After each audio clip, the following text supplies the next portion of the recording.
Pai querido, agora vai ministrar a sua palavra. Pai, abençoa teu servo. Pai querido, para que ele traga, Pai Santo, uma palavra para a tua casa, para a tua igreja. Seja com cada um, Pai querido, que agora está aqui, Pai Santo, para participar deste banquete, desta festa, que é a tua palavra.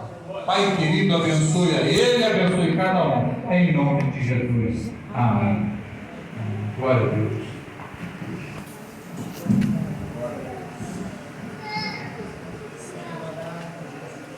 Meu Deus, aleluia. Gloriosa paz do Senhor, amém? Amém. Cumprimento toda a igreja da Santa e Gloriosa paz do Senhor, amém? Amém. Hoje é muita alegria conhecê-la numa casa, conhecê-la no culto que vai para o céu. Bendito da minha alma. Glórias a Deus. Aleluia, obrigado demais Coração pelo te convite. engrandece, rei. Eu peço que hoje eu fiquei muito calado diante da grande responsabilidade que o Senhor nos permitiu no dia de hoje. Tem gente que é meio calado e fala assim, é abuso. Não, é abuso. Tem que usar a nossa voz para louvar e engrandecer o nome do Senhor. Aleluia. Para quem me conhece, eu sou servo. Sou servo de Deus, mas graças a Deus Deus permitiu de ser consagrado evangelista ano passado, mas eu continuo sendo servo, restante da palavra, chamado Lucas Fernandes. Aleluia. Congrego na igreja, Assembleia de Deus, Ministério Oficina Espiritual, sou pastoreado pela pastora Ilza, venho debaixo de bênção, traga a bênção para os pastores, da igreja, pastor Antônio, pastora Sheila, que assim me teve esse convite, venho acompanhado por uma caravana, meus tios intercessores da minha vida, meu tio Lírio, meu tio Miguel, minha tia Eliette, meus filhos, Samuel, Enzo, Camille, meu companheiro e amigo Lucas Lima, estava aí comigo, eu falei, vamos na igreja, né? Estou chamando ele desde semana passada para ir na igreja. Graças a Deus, eu não sou itinerante, mas Deus, ele tem me confiado alguns convites para ministrar a palavra e eu não recuso. Eu vou lá e ministrar a palavra. Venho debaixo de bênção e quero dividir uma palavra da igreja no dia de hoje, no livro de Atos dos Apóstolos, capítulo 9, Atos dos Apóstolos. Foi falado aqui muito hoje sobre oração. Aleluia. Quando falou de Pedro, eu falei, eita, confirmou. Aleluia. Falei, é um mistério. É um mistério de Deus. Livro de Atos dos Apóstolos, capítulo 9, versículo 36 em diante, vai dizer assim: e havia em Jope uma discípula chamada Tabita, que em grego é Dorcas, que se dedicava à prática das boas obras e dava esmola. Naquele dia ela ficou doente e morreu, e o seu corpo foi lavado e colocado num quarto alto, superior. Versículo 38. E Lida ficava perto de Jope. E quando os discípulos ouviram falar que Pedro estava em Lida, mandaram-lhe 2 homens lhe dizer: não demores em vir até conosco. Pedro foi com eles e quando chegou, foi levado para o quarto alto, superior. Todas as viúvas o rodeavam, chorando, mostrando as vestimentas. Outra Bíblia vai dizer as túnicas e a roupa que Dorcas fazia, quando ainda estava com ela. Pedro mandou todas saírem do quarto e depois ajoelhou e orou. Vou repetir aqui. Ajoelhou e orou. Voltando-se para a mulher morta, disse: Tabita, levanta-te. E ela abriu os olhos e, vendo Pedro, assentou. Capítulo 10,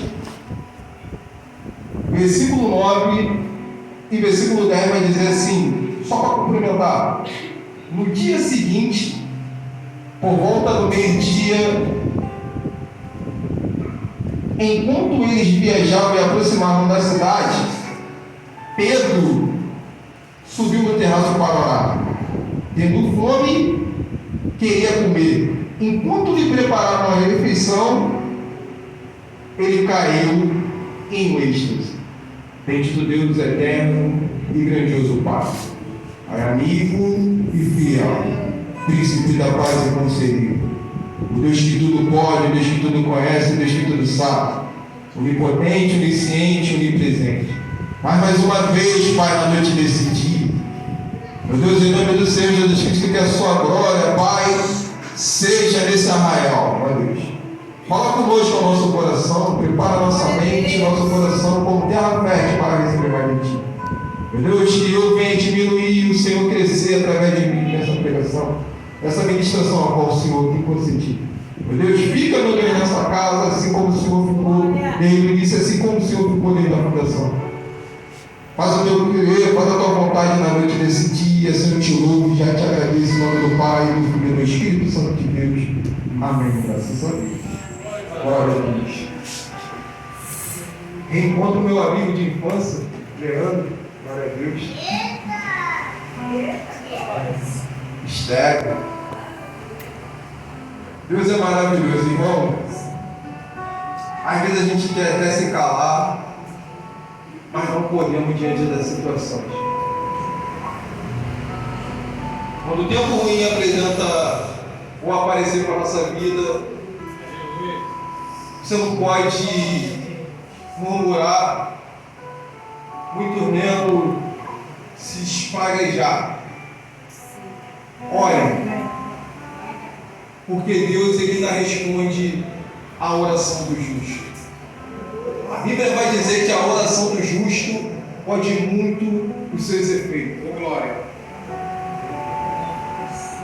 A oração ainda tem poder, a oração ainda opera. Glória! Foi dito aqui que a oração ainda faz milagre, a oração cura. A oração tem poder de arrancar de lá de trás das grades e colocar diante do cidadão, como foi dito pelo irmão. A oração, ela mostra que tem poder. Também no capítulo 12 de Atos, Pedro estava preso, privado da sua liberdade, desacreditado. Mas tinha uma igreja fora que orava, pastor. Eu acredito que quando o irmão do pastor estava lá dentro daquele lugar, às vezes desacreditado, mas tinha um homem orando, intercedendo por ele. E olha aí onde ele está. Por mais que muitos não vai dar a credibilidade devida pela manifestação de Deus de ter arrancado, de ter concedido em vida, mas a gente sabe, a gente que é santo, a gente que é salvo, tem que acreditar que o poder de Deus ainda é respondido através da oração. Como é escrito aqui nesse capítulo 9, oração. Entender o capítulo 9 é bom entender Atos todo. É bom entender quem escreveu Atos. Conhecer Pedro aqui, que está vivendo um propósito. É bom tu conhecer Pedro, que viveu também um processo. Ninguém cai de paraquedas em lugar nenhum. Nada é por acaso, nada é em vão, já disse o louvor. Mas tem coisas que tem que ser amassada, para Deus vir passar o seu ferro e os outros ver e reconhecer que é Ele, que o poder é dele, que a glória é dele, que tudo pertence a Ele. No capítulo 9 está mostrando isso. Quem é escritor de Atos dos Apóstolos? Alguém que minha mãe colocou como xará, Lucas, evangelista, mas doutor. Colossenses capítulo 4, versículo 14, se eu não me engano, Paulo vai dizer que Lucas é um médico amado. Glórias. Andou com Paulo, médico, mas aqui ele está como historiador. Médico, mas historiador. Amigo de Paulo. Por que, Lucas? Tem hora que a gente tem que ter amigo, igual Lucas. Historiador. Tem momento que ele vai escrever a nossa história. Mas quando a ferida estiver doendo muito, ele é médico. Ele cura, pastor. Ele está amigo, precisa ir médico. Lucas parece que abre mão, pastora Sheila, do doutorado para virar historiador. Agora ele resume, agora ele escreve para ter, amigo de Deus. Atos. Mas ele não escreveu só o livro de Atos. Ele também escreveu um livro que leva o seu nome, Evangelho de Jesus segundo escreveu o Dr. Lucas. E quando fala de Pedro ali, resume no capítulo 5, da pesca maravilhosa, que Pedro ainda era chamado de Simão. Estava pescando, estava ali buscando o seu sustento para a tua casa. Jesus chegou querendo ensinar umas pessoas na beira do lago de Genezaré. As pessoas não tinham uma disciplina ali, Jesus ele deu um recurso. Meu propósito não pode ser abalado. Eu vou ensinar. Da onde? Do barco de Pedro. Pedro, cansado, permitiu que Jesus entrasse no barco dele. De lá ele começou a ensinar. Era para as pessoas. Mas quem estava cansado, permitiu que Jesus entrou. Já que era para as pessoas não tiveram resignação, e Pedro aceitou, agora vamos começar a trabalhar na vida de Pedro, que aceitou mesmo cansado. Porque Deus faz assim. Se tem a pessoa que está tranquilo e não quer permitir que Deus trabalhe, Deus pega um cansado do mundo. Eita! E começa a trabalhar, e começa a mudar a vida dele. De repente, esteja com muita maquiagem, de repente, esteja com um cordão de ouro. Não vou arrancar agora. Deus vai em outro, pega um mendigo, dá-lhe um banho de óleo ungido e bota ele para pregar, e bota ele para louvar, bota ele para ser bênção. É por isso que a gente tem que ter uma vida de oração para não recuar do propósito de Deus. Mas olhar para Pedro aqui é olhar para as fragilidades, é olhar para os tropeços, porque ninguém começa grande, ninguém começa. Tem um processo, e Pedro passou por esse processo, mas não desistiu. Pedro ele corta a orelha de mal, Pedro ele dorme na hora que é para orar. Pedro ele nada pelado, nu. Pedro ele nega Jesus. Mas Pedro também ele não larga do propósito. Ele não abre mão daquilo que Deus chamou, daquilo que Deus confiou para a vida dele. Pedro é alguém que tem hora que é até usado pelo inimigo. Não morre não, Jesus. Mas tem hora também que ele é bênção. E no livro de Atos, que tem um propósito de narrar sobre os apóstolos, vai narrar uma história de Pedro de impacto. Porque Pedro ali ele já está convertido. Pedro ali ele já sabe o que é oração. Pedro ali ele já sabe o que é jejum. Pedro ali ele já sabe o que é Deus e o propósito que ele tem. Capítulo 21 de João vai dizer que Jesus ele vem como ressurreto. Pedro ele decide largar a mão de tudo que aprendeu para voltar a pescar. Jesus, não querendo perder as ovelhas dele, aparece como ressurreto, resgata ele de novo e vai perguntar para ele: Pedro, tu me ama? Pedro, tu me ama? Pedro, tu me ama? Então apacenta as minhas ovelhas. Glória a Deus. Não precisou de duas palavras para ele abraçar o papo, como se diz no dia de hoje. Pedro ele pegou aquilo dali para ele. Porque tem pessoas que a gente tem que falar uma vez, duas vezes, três vezes. Não, Pedro ali foi só uma palavra. E o resultado disso a gente vê em Atos, capítulo 1, versículo 15. Depois que Jesus morreu, deixou a promessa: ficar em Jerusalém, que até do alto será revestido de poder. Pedro ele ia querer falar. Quando todo mundo quer abandonar, Pedro ele sobe por 119, completa com ele, 120 para o Senado. Ora. O Espírito Santo desce, como foi profetizado no livro de Joel, capítulo 2, e enche toda a casa. Quem queria recuar, não recuou. Por quê? Pedro ele falou: já que Deus me confiou, já que Deus me chamou para ser linha de frente, eu não vou desistir. Capítulo 2, versículo 14. Pedro ele está cheio do Espírito Santo.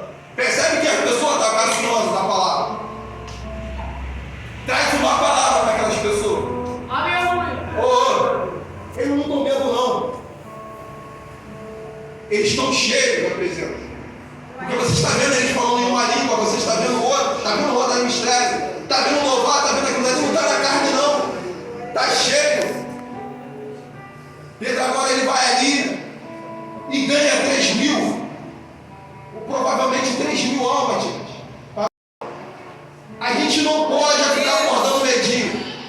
Para ganhar alma, a gente tem que ter vida de oração. Capítulo 3, versículo 1 vai dizer que, mesmo ele ganhando 3.000 almas no capítulo 2, um dia anterior, no dia posterior, ele entende que tem que ir para o templo para orar. Porque quanto mais oração, mais poder. Pedro ele vai no propósito de orar, pastor. Junto com João, companheiro dele, ele sobe. A Bíblia vai dizer que Pedro e João subiram juntos. Por que subiram juntos? Porque muitas das vezes a gente não pode querer subir junto com quem não conhece. Pedro e João pescavam junto. Pedro e João tinham uma convivência quando estavam embaixo junto. Então ele entende, já que estamos embaixo junto, a gente tem possibilidade de subir junto. A igreja de Deus vai subir junto. Aleluia. Capítulo 4, versículo 5. O resultado do capítulo 3 é: quem ora fica cheio do Espírito Santo. E não foi diferente. Depois de ele ter curado aquele homem, o Sinédrio vai tentar se levantar contra Pedro, a falar para eles parar de pregar de Jesus.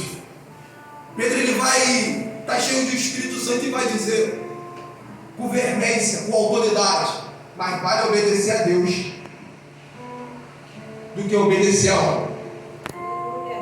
De repente você é alguém que não escutou a palavra da mãe. De repente você é alguém que não escutou a palavra do pai. De repente você que foi para a Balifã, que a tia falou não vai, mas você está batendo no peito e está dizendo eu vou sim. Ninguém manda no meu nariz, Cristo manda sim. Parece que era ali, não abraça essa palavra. No capítulo 5, pastor, a igreja está crescendo, primitiva. Os irmãos estão vendendo as coisas, estão entregando para os apóstolos. Mas Ananias e Safira não vem na mesma ligação. Agora vende um patrimônio, é para ter dado dinheiro, vai segurar o dinheiro, vai doar o branco e vai tentar furtar. Aqui é o Espírito Santo. Pedro chega para ele e repreende ele na hora. Ananias caiu. Safira vem depois sua esposa. Pedro vai lá e vai falar para ele a mesma coisa. Ela cai dura. Porque tu pode até mentir para o professor, pode mentir para o patrão, pode mentir para outro, mas o Espírito Santo, que tudo conhece, não tem como mentir, não tem como esconder nada. A Bíblia diz que tudo está patente aos olhos do Senhor e deveremos de prestar contas. Ali continua, Pedro continua resultando o que Deus chamou ele. Capítulo 8 vai dizer que na cidade de Samaria existia um mago, existia um homem que gostava de fazer mágica. Pedro ele chega ali, ele leva a presença do Espírito Santo para aquela cidade, ele coloca a mão e respeita o que foi dito. Quem colocais a mão, apóstolo, vai ser cheio do Espírito Santo. Ele vai para a cidade de Lida. Quando ele chega na cidade de Lida, versículo 32 vai dizer que existe um homem chamado Enéas na cidade de Lida. E esse homem ele estava há 8 anos desacreditado que poderia andar. Já não havia mais pensamento positivo na mente dele que ele é continuado no continuidade no que ele começou andando. Pedro chega ali e cura aquele homem, mas não com o poder dele. Ele vai dizer: Enéas, levanta, porque Jesus te curou. Enéas, levanta. Mas enquanto Pedro está curando na cidade de Lida, está acontecendo algo na cidade de Jope. A Bíblia vai dizer que Dorca morre. E quem é Dorca? Alguém que fazia a túnica, alguém que costurava. O costume antigo não era roupa curta, era túnica, não o corpo todo. Quem é a cidade de Jope aqui? Não é conhecida como Samaria e Jerusalém, mas é uma cidade que está dentro de Israel. A Bíblia vai dizer em 2 Crônicas, capítulo 2, versículo 16, que Salomão, quando ele começa a construir o primeiro templo, cidade de Jope aqui é uma cidade marítima. Ela de frente para o mar. Salomão ele pega madeira no Líbano e aproveita um espacinho do tempo para pisar em Jope, para desembarcar e trazer madeira para ele construir o templo, com a ajuda de um amigo dele. Provavelmente Salomão ele pisou na cidade de Jope. Zorobabel também não foi diferente. Esdras vai relatar no capítulo 3, versículo 7. Depois você pode conferir que Zorobabel, quando vai construir depois o segundo templo, provavelmente pisou ali também na cidade de Jope, porque muita gente conhece de Jerusalém, muita gente conhece de Samaria, conhece de Betsaída, mas às vezes Jope é uma cidade de Israel também, tem promessa, mas está vivendo num anonimato. Mas Deus levou Pedro ali para dizer para aquela cidade que o anonimato estaria acabando agora, porque haveria um homem de Deus para pisar ali. Espera aí que eu vou te explicar isso aqui. Você de repente lembra, quando Jonas recebe um chamado de Deus, muita gente grava isso. Jonas, ele foge para onde? Quem conhece Jonas, ele foge para onde? Para onde? Tinha uma tarefa para Jonas. Pega Nínive. Ele desce para Jope e vai para Tarsis. Desceu para Jope. Tantos homens de Deus que passaram ali, mas um profeta fugiu que estava passando, de repente deixa até uma má influência. Por quê? Quando uma pessoa passa no lugar, duas coisas ela pode ser: boa influência ou má influência. Então os homens de Deus que passaram ontem foi boa influência para Jope. Mas Jonas, quando passou ali e não morreu, de repente quem está em Jope está entendendo o quê? Eu nem preciso orar. Por quê? Jonas passou e desobedeceu. Eu posso desobedecer que eu fico vivo também. A casa dela está reunida de um montão de gente. Mas quem está dentro da casa está entendendo que Joca morreu, mas fazia muitas obras. Mas quem está dentro da casa tem uma ideia. Quando ela estava viva, ela fazia túnica. Ela morreu, mas eu não vou sair enterrando ela com pressa. Por quê? Enquanto ela estava viva, ela fez ação. Agora, quando ela morreu, eu vou fazer ação por ela. Aí sabe que a ideia que os homens que vai ter? Pega dois homens aqui, e eu estou sabendo que Pedro está na cidade de Nínive. Manda duas pessoas lá para trazer Pedro para cá. Para Pedro orar por ela, para de repente ela o quê? Reviver, ressuscitar. Alguém que aprendeu com Cristo lá atrás, na casa de Jairo, estava sendo provado para ser aprovado por Deus em Atos 9. Alguém que lá atrás sentou para aprender, agora estava resultando, estava colaborando com Deus para o quê? Projetar algo no tempo vindouro. A tua entrada aqui não é então. De repente tu está sentado só ouvindo, mas de repente está testificando no teu coração o chamado que Deus para você lá atrás. Dois vai-te para chamar Pedro. A ideia que eles têm: vamos lavar ela e colocar ela no portal. De repente, se fosse no tempo de hoje, mata, enterra logo. Vamos ficar com a herança com os bens que tem. Mas quem está dentro da casa, pastor, está lavando e colocando. Lavando vem do verbo lavar. Se eu não aceito essa morte, enquanto ela está morte, eu estou agindo por ela ainda. Morreu, mas eu estou agindo por ela ainda. Aí eu gosto dos discípulos que não aceitam o que é Jesus morreu, mas eu estou agindo por ele ainda. Enquanto você age por alguém que de repente está morto, você está sendo usado por Deus para ser intercessor da vida de alguém.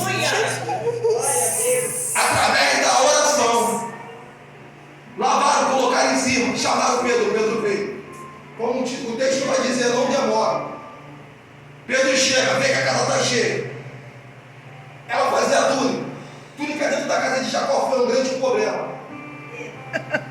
Mas assim, ela sacando do problema, ela está falando tudo. Veste, mas eu não vou falar sobre túnica aqui não. Eu vou olhar para essa cena aqui. Ela morreu. Pedro bota todo mundo para fora. Sobe até lá em cima. Aleluia. Ajoelha. E ora. Mas versículo 36 vai dizer que ela era discípula. Naquela época era tempo de sinagoga. Se ela era discípula, tinha alguém que representava ela. Por que alguém que veio antes não podia orar? Teve que Pedro vir de longe orar e ela ressuscitar. Aí Deus me respondeu, sabe por causa de quê? Porque tem orações que eu escuto e respondo no instantâneo. Mas tem oração que leva tempo para me responder. Eu falei, Deus, como que é isso? Me ensina. Eu orando a Deus pedindo, Deus, me dá entendimento disso daqui. Como é isso? Como é a oração que o Senhor responde no instantâneo? Me leva para a Bíblia, porque se eu falar para a tua igreja não vai acreditar. Mostra para mim na Bíblia para me levar para eles. Ele falou, Gênesis 24. Abraão, ele está perto de morrer. Já não consegue buscar uma mulher para o seu filho. Aí pede Eliezer da Bacena para ir.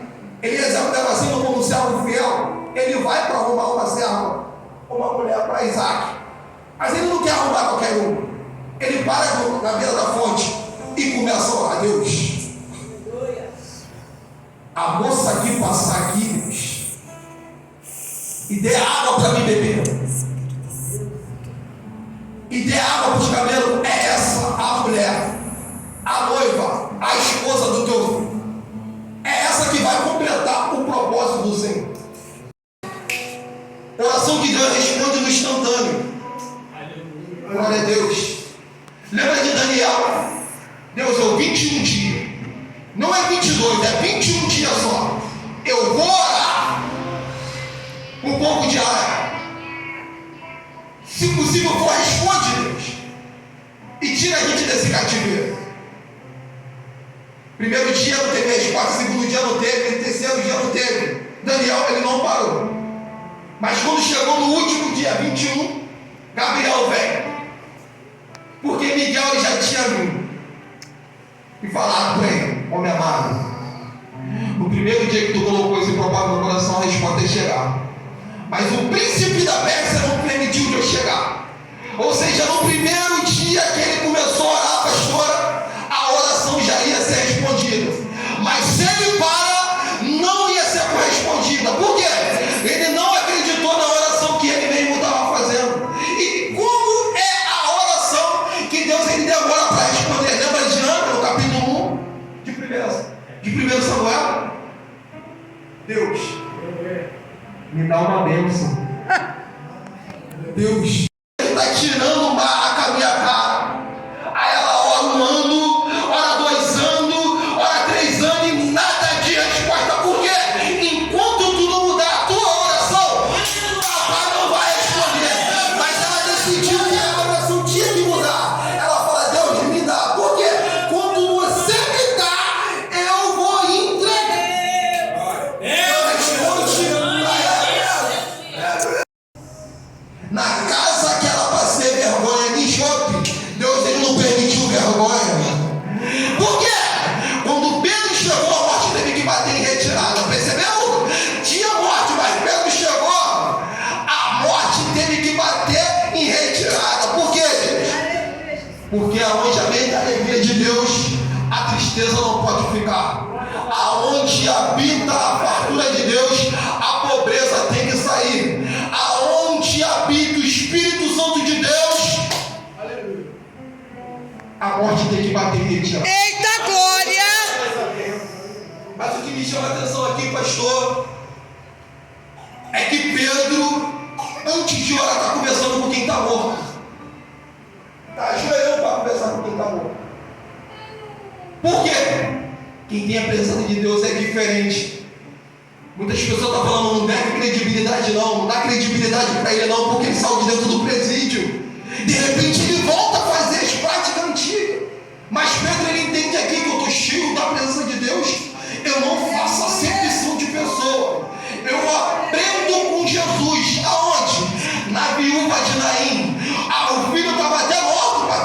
Mas ele chega, a mulher não chora. Toca no escrito e o menino o quê? Volta a viver. Pedro faz aqui com dor. Ela revive, varão. E ele ensina para Paulo. Aqui.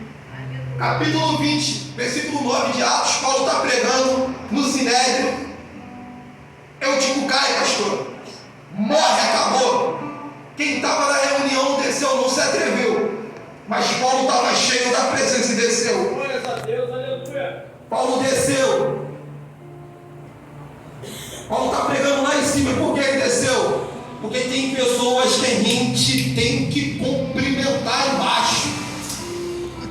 Quem a gente não cumprimentou embaixo, antes de subir, a gente tem que voltar para cumprimentar, para não deixar morto o nome de Cristo. Ele cumprimenta, ele faz aqui. E eu já vou encerrar aqui porque o tempo parece que passa muito rápido. Pedro está na cidade de Jope, deixando uma boa influência. Agora é a beleza. Quem estava fora esperando uma má notícia, quem estava fora desacreditado, quem estava fora e viu que o morto estava morto, agora percebe que quem abre a porta é morta. A notícia que eu trago para a igreja na noite desse dia é: quem está lá fora espera uma resposta de quem está aqui dentro. Glórias a Deus, aleluia. De repente está lá fora falando assim, está morto. Glória a Deus. Não há mais esperança. Se tem nome de Deus aqui, você vai viver assim. E eu creio que tem nome de Deus aqui. É por isso que você tem que dar resultado para as pessoas lá fora. Então quando o pastor falar, quando a pastora falar, atende. Obedece sim. Obedece a tua liderança sim. Escuta a tua liderança sim. Porque tem gente que não quer escutar, pastor. Aí Pedro está na cidade de Jope. Tudo que aconteceu no capítulo 1 até o capítulo 9. Capítulo 10 vai dizer no versículo 9 e versículo 10 que Pedro, depois de estar cheio do Espírito Santo, depois de ter orado, depois de ter curado, ele não vai para a resenha. Pedro ele não vai para o Maracanã. Assim, não estou dizendo que é pecado, está na resenha, no Maracanã não é. Mas há tempo para todas as coisas. Pedro está dentro da casa de Simão, curtindo. Versículo 9 vai dizer que ele sobe no terraço para orar. E quando ele estava no terraço para orar, versículo 10 vai responder que deu fome nele. Olha o propósito. Orar. Olha, nunca foi vontade da carne. A carne tem vontade de orar? A carne tem vontade de pecar. Quem tem vontade de orar é o Espírito. Fome, vontade da carne. Orar, vontade do Espírito. Estava em cima da laje, de frente para a praia. O Espírito deu vontade dele. Vai orar, Pedro? Sobe para o terraço para orar. Por que não orar embaixo? Porque tem gente que está embaixo e não está no mesmo nível do que você. Então você tem que subir. Amizade! Se não quer orar, eu subo. Mãe, não quer orar? Eu subo. Porque quem está embaixo não pode atrapalhar você de orar. Aleluia! Glória a Deus. Pedro ele sobe. Está no terraço, de frente para o mar. Ele ora. Mas deu vontade de que da carne. Gálatas vai dizer que a carne guerreia contra o Espírito e o Espírito guerreia contra a carne para não fazer o que queres. Eu costumo dizer para mim mesmo que a maior guerra não está na Rússia, na Ucrânia. Mentira. Se Putin falar que a guerra acabou hoje, acaba. A maior guerra está dentro de nós mesmos. Então Pedro está em cima do terraço orando, a guerra está ali. Por que a guerra? Versículo 11. E viu o céu aberto. Por quê? Ele está em cima, aqui em Jope está acontecendo algo. Prepara, Pedro, em oração, que eu vou te levar para pregar em Cesareia. Eu vou começar a te movimentar a favor do meu reino. Mas antes de tudo, prepara-te em oração. A Bíblia vai dizer que os homens estavam vindo. Aqui já é outra mensagem, não dá tempo hoje. Quando